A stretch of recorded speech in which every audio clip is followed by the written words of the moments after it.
जांच तेजी से कीजिए और उसको परिणति तक पहुंचाइए। हेमंत सोरेन अगर दोषी हैं तो दोषी करार दिए जाएं, उनके खिलाफ चार्जशीट हो, और अगर हेमंत सोरेन का गुनाह नहीं है तो बेगुनाही का सर्टिफिकेट भी मिलना चाहिए। कौन सी पार्टी कब किसकी हमजोली होती है ये कहना बहुत मुश्किल है। जेएमएम और भाजपा का इतिहास भी हम लोग देख चुके हैं, साथ मिलकर यहाँ सरकार चला चुके हैं।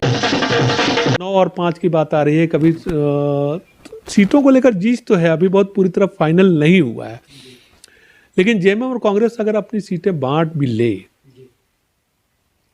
तो जेडीयू, वामदल और जेडी इनका क्या होगा। जिस स्तर पे भाजपा तैयारियां कर रही है लोकसभा चुनाव की तैयारियों के मामले में, जेएमएम या कांग्रेस में उस स्तर की तैयारी नहीं दिखती है। हेमंत सोरेन के जनाधार पे कहाँ सवाल है। जनाधार का तो विस्तार ही किया इन्होंने लगातार, और इन्होंने लगातार लोकप्रिय फैसले लिए जो इनके कोर वोटर हैं, खासतौर पर आदिवासी, पिछड़ों, अकलियतों, उनके लिए इन्होंने लगातार लोकप्रिय फैसले लिए, जनप्रिय फैसले लिए हैं। बीजेपी के पास कोई बहुत ऐसे मुद्दे नहीं है। ईडी की कार्रवाई हो रही है और उसके नाते जो है वो भ्रष्टाचार और बाकी तमाम तरीके के सवाल उठ रहे हैं, लेकिन भाई भ्रष्टाचार एस्टेब्लिश कहाँ हुआ है। आरोप लगने से भ्रष्टाचार एस्टेब्लिश कहाँ हुआ है। साथियों सलाम, नमस्ते, सत श्री अकाल और जय भीम जोहार। साथियों, सारे देश की निगाह सिर्फ नीतीश कुमार और बिहार पर ही केंद्रित नहीं है, बल्कि बिहार से अलग हुआ आदिवासियों के लिए गठित नया राज्य 24 साल हो गए जिसे झारखंड, उस पर भी लोगों की दृष्टि है और निगाह है। उसका कारण वही है, कहा यह जाता है कि भाजपा सरकार जो है, केंद्रीय सरकार, मोदी सरकार जो है, जो उनके साथ नहीं है, उनके खिलाफ वो ईडी सीडी ये इनके सारी हथियार आजमाते हैं, वो सरकार आजमाती है। और ईडी के घेरे में जिस तरह अरविंद केजरीवाल हैं सीएम दिल्ली, उसी तरह झारखंड के मुख्यमंत्री हेमंत सोरेन भी है। लगातार सम्मान मिलते रहे थे उन्हें, और शायद 7वां या 8वां सम्मान मिला उन्हें, और अंत में उन्होंने जवाब दिया, चिट्ठी भेजी और उसके बाद समय दिया कि आप हमारे दफ्तर आ जाएं और हमसे बातचीत कर सकते हैं। तो कई तरह के कयास आराई हो रही थी और मान लगाए जा रहे थे कि आखिर होगा क्या हेमंत सोरेन पर प्रेशर पॉलिटिक्स आजमाई जा रही है, क्या इन्हें एनडीए की तरफ खींचने की कोई साजिश है राजनीतिक, या कुछ और मामला है, और आखिर झारखंड का क्या होगा, और इंडिया अलायंस है वो उसकी तस्वीर आने वाले दिनों में क्या होगी झारखंड में, और हेमंत बाबू क्या सीएम रहेंगे, क्योंकि बीच में उन्होंने गांडे के विधायक जो थे उनके पार्टी के सरफराज अहमद, उनसे इस्तीफा भी ले लिया था, बीच में बैठकें भी की थी। खैर, इन सारे मुद्दे पर हम चाहते हैं कि एक बातचीत की जाए, और बातचीत के लिए हमारे साथ हैं सीनियर जर्नलिस्ट शम्भूनाथ चौधरी जी। तो मैं कुछ नहीं चाहता हूँ, मैं कोई ज़्यादा भूमिका भी नहीं चाहता, मैं सारी तस्वीरों को, सारे चीज़ों को समझना चाहता हूँ शंभू जी से। तो शंभू जी, आपका स्वागत है। बहुत बहुत धन्यवाद। और मैंने जो भूमिका में जो भी बात कही वो आप समझ गए, मैं सारी चीज़ें आपसे समझना चाहता हूँ। देखिए, ये एक बात तो तय है कि चुनाव जैसे ही करीब आया है, तमाम तीर तर्कस आजमाए जाने लगे हैं दोनों तरफ से। आप अभी हेमंत सोरेन को जो 8 समन आए, और उसके बाद हेमंत सोरेन राजी हुए हैं कि ईडी आए और उनका बयान दर्ज कर ले, उनके आवासीय कार्यालय में सीएम हाउस में आए और उनका बयान दर्ज कर ले। मुझे लगता है कि ईडी ने ये 8 समन, लगातार 8 समन भेजकर इंतजार किया, समन पर समन भेजती रही और इंतजार करती रही कि हेमंत सोरेन आएंगे और जमीन घोटाला जो रांची के बड़गाई अंचल से जुड़ा हुआ मामला है, उसमें सीएम सोरेन का बयान दर्ज किया जाएगा।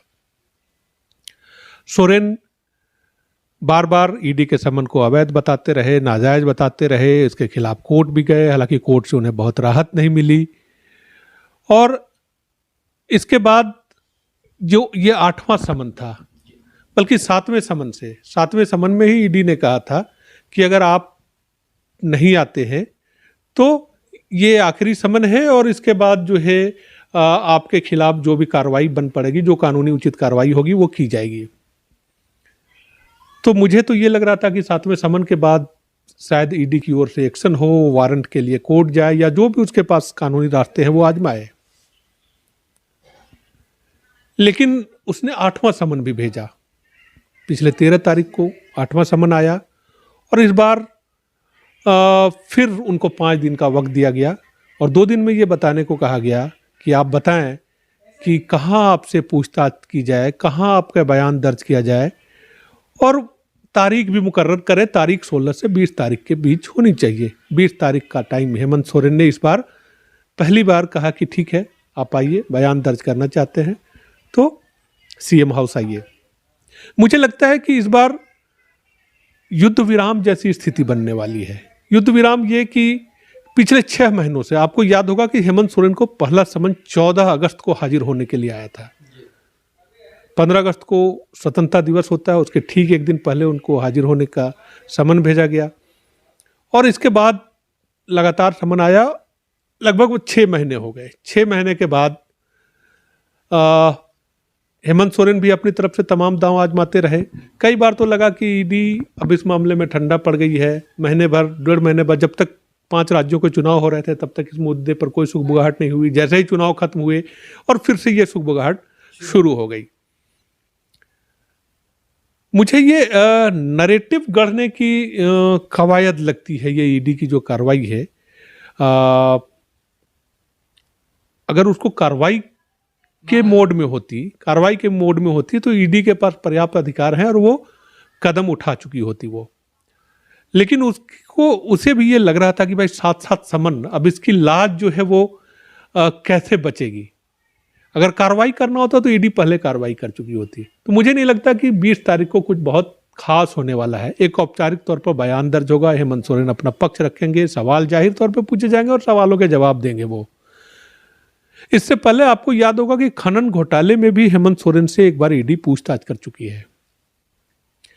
तब भी हेमंत सोरेन ने जो पक्ष रखा था और उसके बाद उस मामले में कोई कार्रवाई आगे नहीं हुई है। ये जो मैं ये जानना चाहता हूँ शंभू जी कि ये ज़मीन घोटाला क्या है और इससे पहले इनके जो विधायक प्रतिनिधि थे मिश्रा जी, उनकी गिरफ्तारी होती है और पूजा सिंघल है IAS अधिकारी।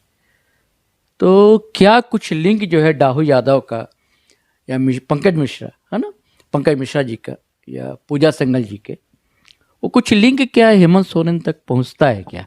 या वो उनका जो पर्सनल जो घोटाला है ज़मीन का वो दरअसल है क्या? नहीं, पूछताछ होनी है वो जमीन घोटाले में होनी है। 1.5 साल से ज़्यादा का मामला हुआ।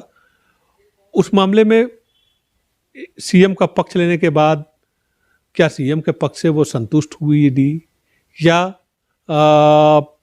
कोई बात बाकी रह गई है या उसमें कोई आगे कार्रवाई होनी है, यह आज तक साफ नहीं हुआ। 1.5 साल का वक्त गुजर गया, लगभग 1.5 साल पहले पूछताछ हुई थी।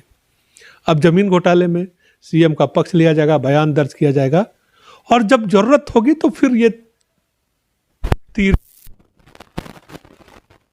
से निकलेगा।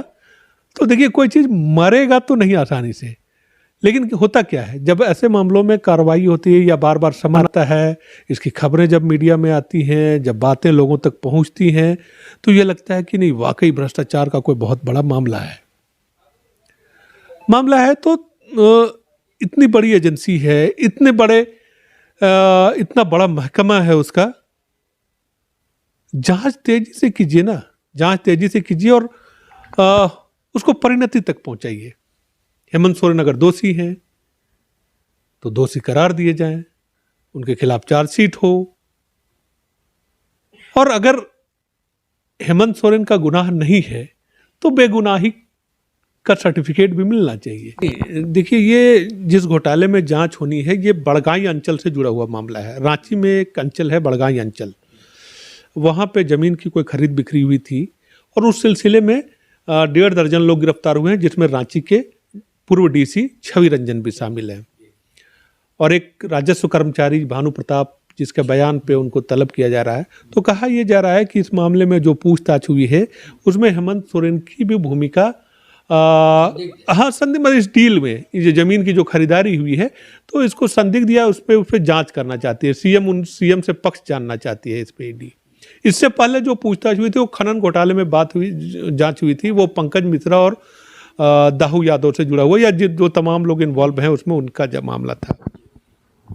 पंकज मिश्रा सभी लोग जानते हैं कि सीएम हेमंत सोरेन के विधायक प्रतिनिधि हैं, बरहेट क्षेत्र में उनके प्रतिनिधि थे और वो जेल में हैं। उनके खिलाफ ईडी के पास बहुत सबूत थे और उन्होंने जेल में रखा है। अब तक जेल में उनको जमानत नहीं मिली है।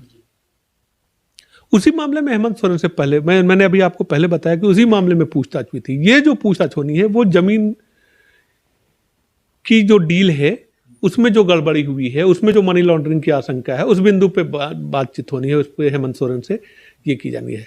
तो अभी खनन घोटाले पे तो बात ही नहीं हो रही है, बात हो रही है अब जमीन घोटाले की। वो मामला कुछ और था, ये मामला कुछ और है। ये और बात है कि कनेक्शंस जो हैं वो जोड़े जाते रहे कि अफसरों के कनेक्शंस हैं, लेकिन ये जो पर्टिकुलर मामला है जिस मामले में ईडी अपना बयान दर्ज करना चाहती है, जिस मामले का हवाला देकर वो उनको बार बार समन भेजती रही है, वो बड़गाई अंचल से जुड़ा हुआ मामला है। और मुझे लगता है कि हेमंत सोरेन बयान दर्ज कराएंगे। इसके बाद आमतौर पर शांति जैसी स्थिति जो है, युद्ध विराम जैसी स्थिति बहाल होने वाली है। और लेकिन अब देखिए ईडी ने जैसे ही कार्रवाई शुरू की, ईडी ने जैसे ही उनको वक्त मिला, एक तरफ तो हेमंत सोरेन ने वक्त दिया, दूसरी तरफ जेएमएम और कांग्रेस के लीडर्स के स्वर जो है वो तल्ख हो गए, गुस्से का इजहार किया जाने लगा। पहले बंधु तिर्की का बयान आया, जो कांग्रेस के लीडर हैं, उनका बयान आया कि आदिवासी नेता को परेशान करने की कार्रवाई है ये, और इसके खिलाफ यहाँ की जो आदिवासी परंपरा है, 12 साल में जो आदिवासी जनी शिकार करने को निकलते हैं, जनी शिकार की परंपरा के बारे में ये जान लीजिए कि 12 साल में महिलाएं, आदिवासी समुदाय की महिलाएं जो हैं वो हरबे हथियार लेकर निकलती हैं शिकार करने के लिए, और जो भी जानवर मिले, जो भी जंगली पशु पक्षी मिले उसका शिकार करते हैं वो, ये परंपरा है। बंधु तिर्की की ओर से बयान आया कि जनी शिकार भी हो सकता है। उसी जैसी कार्रवाई जो है ईडी के खिलाफ, गुस्सा इस तरीके से पनप रहा है। इसके बाद कल जेएमएम के केंद्रीय कार्यालय में उसके महासचिव और प्रवक्ता जो पार्टी की ओर से हमेशा पक्ष रखते हैं, सुप्रियो भट्टाचार्य, उनका बयान आया कि जनता गुस्से में है और ये गुस्सा कहीं विभत्स रूप न ले ईडी के खिलाफ।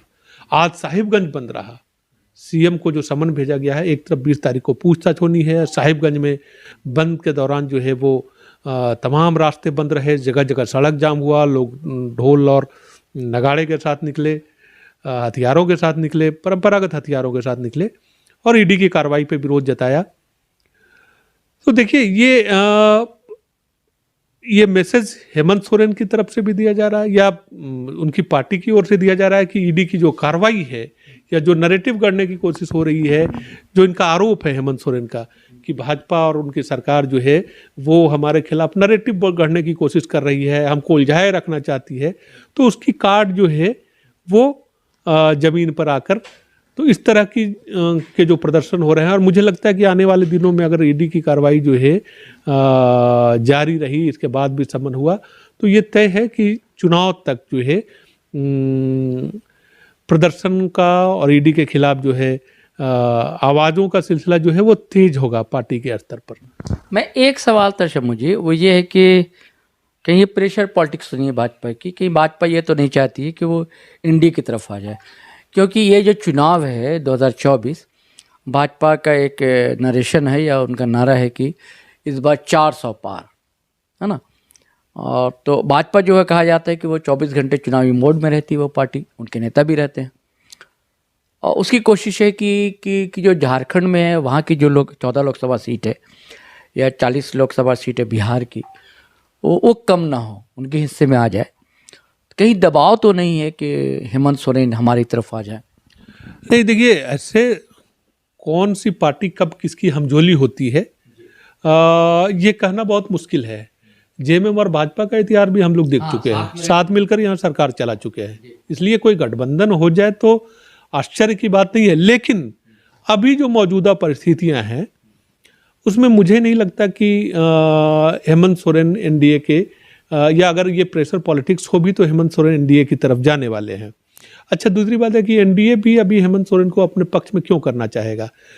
ठीक है, यहाँ पे 14 सीटों की लड़ाई है, 14 में से 12 सीटें अभी भी एनडीए के पास है और वो अपने आप को, मुझे नहीं लगता कि बहुत कमज़ोर स्थिति में है भाजपा। ठीक है, 1-2 400 पार की बात है, आंकड़े की बात है, तो 1-2 सीटों का, 4 सीटों का बहुत होगा तो मुकाबला ऐसा नहीं होने वाला कि एक तरफा होने वाला है, या हेमंत सोरेन और उनका गठबंधन जो है वो इतना मजबूत है कि भाजपा यहाँ बहुत परेशानी में है, इस वजह से हेमंत सोरेन को अपने पाले में ले आया जाए। ये स्थिति तब पैदा हो सकती है कि हेमंत सोरेन पर दबाव डाला जाए कि भाई आप एनडीए में आ जाएं, या इस तरह से जब विधानसभा के चुनाव हो जाए और हंग असेंबली जैसी कोई स्थिति बने कि भाई सरकार बनने की स्थिति नहीं हो, तब भले ही दबाव डाला जाए और बहुत उस समय प्रेशर पॉलिटिक्स की बात समझ में आती है। अभी मुझे कम से कम लोकसभा चुनाव के मद्देनजर ऐसा कोई प्रेशर पॉलिटिक्स नहीं दिखता, और न तो भाजपा को ऐसी ज़रूरत दिखती है, न तो एनडीए को ऐसी ज़रूरत दिखती है कि वो हेमंत सोरेन को अपने पक्ष में ले आए। यानी कि आपका कहना है कि भाजपा की जो 12 सीट है लोकसभा सीट झारखंड में, वो उसके बरकरार रखेगी? नहीं, बरकरार रखेगी या नहीं रखेगी ये तो भविष्य के गर्भ में है, कोई बहुत यकीन के साथ तो नहीं कहा जा सकता, लेकिन कितना नुकसान होगा। देखिए, ऐसी आशंका इसलिए शम्मू जी कि बीच में 2 बैठकें हुई इंडिया अलायंस की और उसमें हेमंत सोरेन नहीं गए कि महुआ मांझी के अलावा भी लोग जो है, अभी जो दूसरी बैठक हुई खासतौर पे सीटों के बंटवारे के मुद्दे पे जो बैठक हुई, उसमें वर्चुअल बैठक हुई थी अभी? नहीं, अभी ये इसमें पार्टी के लोग गए थे, इसमें सुप्रियो भट्टाचार्य थे, इसमें राजमहल वाले सांसद थे, इसमें और भी लोग थे, पार्टी की ओर से और लोग गए थे, और मुकुल वासनिक के घर पे बैठक हुई, उसकी तस्वीरें भी सामने आई। वर्चुअल बैठक नहीं थी ये, सीटों के बंटवारे पे, हाँ सीटों के बंटवारे पे बैठक थी, हाँ मुकुल वासनिक वाले में। अभी जो हालिया सबसे रिसेंट बैठक हुई है उसमें थी।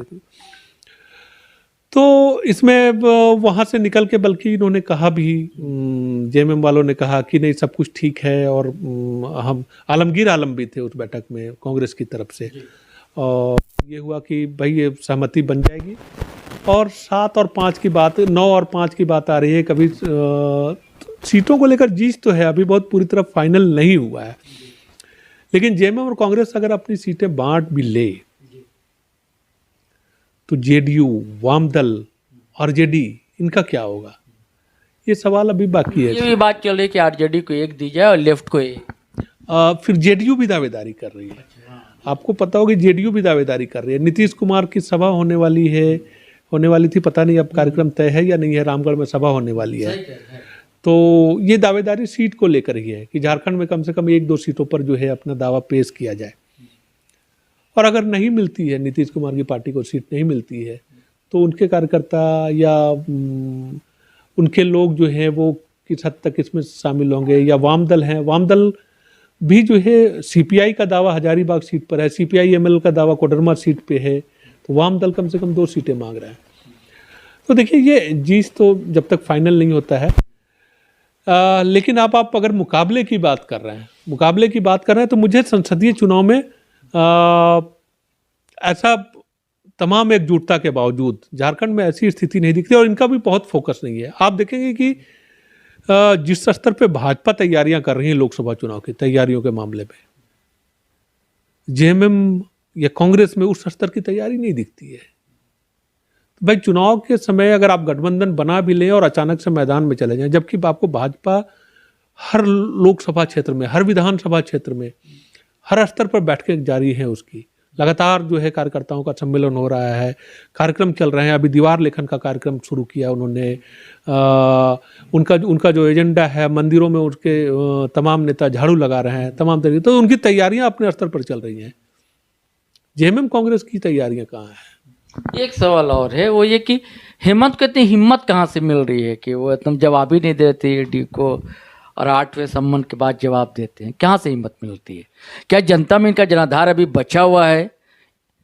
नहीं, ये जनाधार तो है ही है, हेमंत सोरेन का जनाधार पे कहाँ सवाल है। जनाधार का तो विस्तार ही किया इन्होंने लगातार, और इन्होंने लगातार लोकप्रिय फैसले लिए जो इनके कोर वोटर हैं, खासतौर पर आदिवासी, पिछड़ों, अकलियतों, उनके लिए इन्होंने लगातार लोकप्रिय फैसले लिए, जनप्रिय फैसले लिए हैं। अभी आपको क्या लग रहा है कि ये फैसला जब इन्होंने ये तय किया कि आदिवासियों और दलितों को 50 साल की उम्र से पेंशन मिलेगी, जब ये फैसला जमीन पे उतरेगा या फॉर्म ही भरे जाने लगेंगे, तो 50 साल की उम्र से जिनको पेंशन मिलेगी, आप कितनी बड़ी आबादी कवर कर रहे हैं और कितना बड़ा ये गेम है। आप इस बात को समझते हैं? गेम मतलब कि चुनाव वोटरों को आकर्षित करने का जो गेम है। लगातार घोषणाएं हो रही हैं। अभी इसी तरह छात्रों के लिए कि नेट क्वालिफाइड जो छात्र हैं उनको पीएचडी के लिए 25,000 रुपये महीना, 25,000 रुपये महीना, वो कि जब तक आप पीएचडी करने के लिए आपको 4 साल तक सरकार 25,000 रुपये देगी। तो ये तमाम जो घोषणाएं हैं, उससे हेमंत ने अपने जनाधार का विस्तार किया। और हेमंत के सामने अभी ये बात कहें कि हेमंत सरकार के खिलाफ जो है वो बीजेपी के पास कोई बहुत ऐसे मुद्दे नहीं है। ईडी की कार्रवाई हो रही है और उसके नाते जो है वो भ्रष्टाचार और बाकी तमाम तरीके के सवाल उठ रहे हैं, लेकिन भाई भ्रष्टाचार एस्टेब्लिश कहाँ हुआ है? आरोप लगने से भ्रष्टाचार एस्टेब्लिश कहाँ हुआ है? एस्टेब्लिश हो तो कार्रवाई हो। तो आप तो मान रहे हैं कि जनाधार बचा हुआ है। हाँ, और लोक लुभावन योजनाएं भी सामने। हाँ, फिर बीजेपी लोकसभा में सीट कैसे, मतलब नहीं, लेकिन आप देखेंगे कि तमाम कवायद जो है वो राज्य की सत्ता को बरकरार रखने को लेकर, इनका फोकस भी नहीं है, इनका प्लान भी हमको नहीं दिखता है। मुझे लोकसभा के स्तर पे इनका बहुत प्लान दिखता भी नहीं है, बहुत नहीं दिखता है, और बहुत परवाह भी नहीं करते हैं ये। आप लोकसभा में जो इनके सांसद हैं, उनकी उपस्थिति या उनके जो वजूद या जो उस पर आप कहाँ बहुत गंभीर, ठीक है एक उपस्थिति है वहाँ पे, लेकिन तमाम जेएमएम भी जानती है कि भाई हम अगर बहुत अच्छा प्रदर्शन कर लेंगे, 3 के बजाय 5 सांसद जिता के ले जाएंगे, तब भी क्या होगा, बहुत फर्क क्या पड़ेगा, माने इनकी सेहत पे क्या फर्क पड़ने वाला है।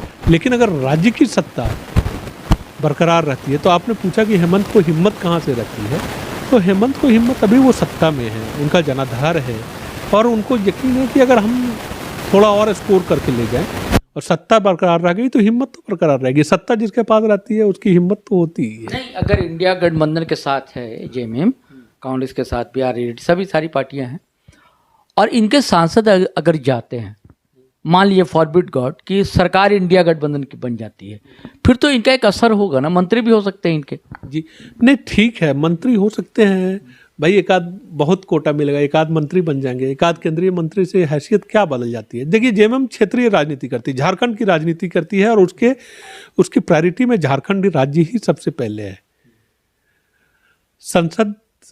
संसदीय सीटें जो है वो उसके फोकस में, कभी आपने, हम ये बताइए कि संसदीय स्तर पे कभी आपने इनके व्यू रचना कभी देखी है, राजनीतिक कभी राजनीतिक तैयारी देखी है? मैंने नहीं देखा है। एक जनाधार है, कुछ सीटें जीत जाएं तो अच्छी बात है कि भाई संसद में भी नील नहीं हुए, उपस्थिति रह जाएगी। अगर 14 भी सीटें जीत जाए, आप कह लीजिए कि जेएमएम और ये तमाम तरीके की चीज़ें जीत जाएं, तो क्या होगा? संसद में 14 की गिनती जो है बहुत मायने नहीं रखती है। इंडिया गठबंधन की सरकार अगर बन जाए, इंडिया गठबंधन की सरकार बन जाए, तब ठीक है कि हाँ इनको ठीक ठाक एक हिस्सेदारी मिल सकती है, अन्यथा 2-3 सांसद जिताकर शक्ति तो बढ़ती है, इसमें कोई डर नहीं, थोड़ा इजाफा तो जरूर होता है, लेकिन इनका फोकस पूरी तरह राज्य की सत्ता पे है। और मुझे लगता है कि सारी रणनीति जो है, हेमंत की जो हिम्मत है या हेमंत जो चाहते हैं, वो ये चाहते हैं कि भैया सरकार जो है वो हमारी बची रहे, बनी रहे, और इसी की कवायद है पूरी। इंडिया गठबंधन, इंडिया अलायंस, राहुल गांधी की भी यात्रा शुरू हो गई है, वो रांची भी आएगी, झारखंड भी आएगी, तो उसका आप क्या असर देखते हैं? देखिए यात्रा तो आने दीजिए, असर तो तब आका जाएगा जब कि यात्रा में क्या है, लेकिन ये जरूर है कि अगर वो इस बार की जो यात्रा हो रही है, आधी बस से है, आधा पैदल है, अगर ये यात्रा पैदल होती और तो जैसा असर पिछली बार, हाँ, तो मुझे लगता है कि प्रभावकारी होती है। हालांकि कहा जा रहा है कि यहाँ के 8 संसदीय क्षेत्रों को कवर करेंगे वो राहुल गांधी, तो इसको चुनावी कैंपेन के तौर पे लेना चाहिए। और लगातार अगर पैदल यात्रा होती है तो उसका प्रभाव कुछ और होता है। पिछली बार की तरह अभी जो यात्रा शुरू हुई है मणिपुर से, अभी ऐसी बहुत खबरें भी नहीं आ रही हैं उस तरीके से कि जो पिछली बार का उत्साह था, पिछली बार का जो जोश था, वो बहुत दिख नहीं रहा है। या वैसा अभी हालांकि चूँकि वो पूर्वोत्तर के राज्य में मणिपुर से शुरू हुई है, बम्बई पहुंचने के बाद इसका जो है, या जब हिंदी पट्टी के राज्यों में उनकी यात्रा आएगी तब, हाँ, एंट्री होगी, हाँ, तब असर देखने को मिलेगा। और देखिए कि कितना, उससे पहले 22 तारीख को नहीं, संभवतः 28 तारीख को, 22 को तो राम मंदिर है, राम मंदिर का इनका मुद्दा, भाजपा का मुद्दा है, और अभी हिंदी पट्टी के राज्यों में ये मुद्दा छाया हुआ है। इस बीच 28 तारीख को या 27 तारीख को धनबाद में प्रधानमंत्री का कार्यक्रम तय हो गया। सिंदरी खाद कारखाने का उद्घाटन करने वाले हैं, उत्पादन वहाँ शुरू हो गया है, लेकिन प्रधानमंत्री आएंगे, उद्घाटन के नाम पर बताएंगे कि इस कारखाने को हमने कैसे नया जीवन दिया और कैसे उजड़ गया सिंदरी जो है वो फिर से वहाँ पे बाहर आ गई है। तो भाजपा भी, आप जिन राज्यों में जाएंगे, अगर हेमंत सोरेन, अब राहुल गांधी यहाँ का दौरा करने वाले हैं तो प्रधानमंत्री आने वाले हैं, आप देखिएगा कि इसके बाद लगातार जो है अब ये सिलसिला शुरू हो चुका है।